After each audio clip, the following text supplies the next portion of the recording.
মেজাজ তো পুরো বিগড়ে গেল। তাও কিছু বললাম না। শান্তভাবে মাটি থেকে উঠে দাঁড়ালাম। দেখো, বেশি বাড়াবাড়ি করিস না। আমার আর অবনীর মাঝে কেউ আসতে যাবি তো সোজা মরবি।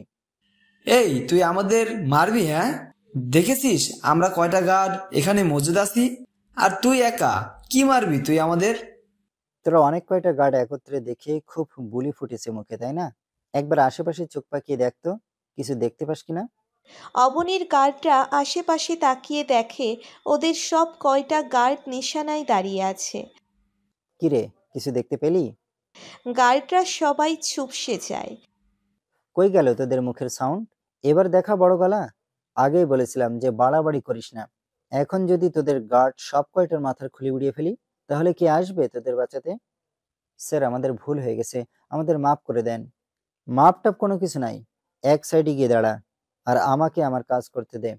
গার্ড সব আমার কথায় এক সাইড হয়ে গেল, আর আমি অবনীকে জোর করে কোলে তুলে নিলাম।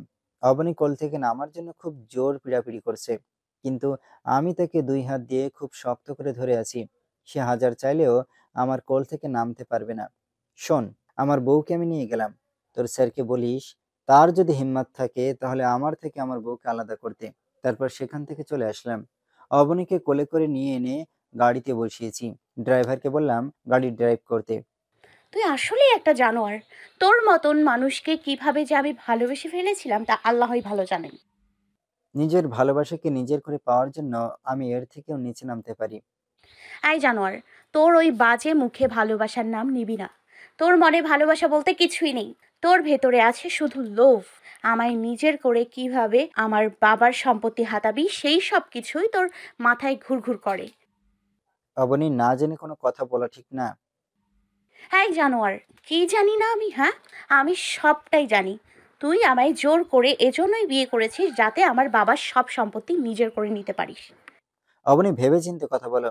আমার ভিতরে কোনো লোভ নেই। আচ্ছা যাও, এক মুহূর্তের জন্য ধরে নিলাম যে আমি তোমার বাবার সম্পত্তির জন্য তোমায় জিম্মি করেছি।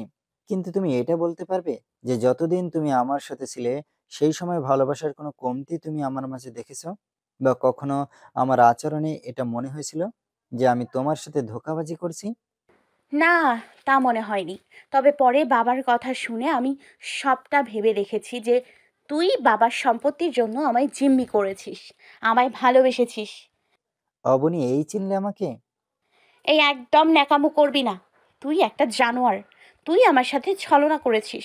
তুই যদি সত্যি আমার সাথে ছলনা না করতি তাহলে তোর হাত কোনো দিনও আমি ছাড়তাম না, কারণ তোর ছলনাগুলো আমার কাছে দুনিয়ার শ্রেষ্ঠ ভালোবাসা মনে হয়েছিল, তবে সম্পূর্ণটাই মিথ্যা। সব কিছুই এখন আমার চোখের সামনে ক্লিয়ার।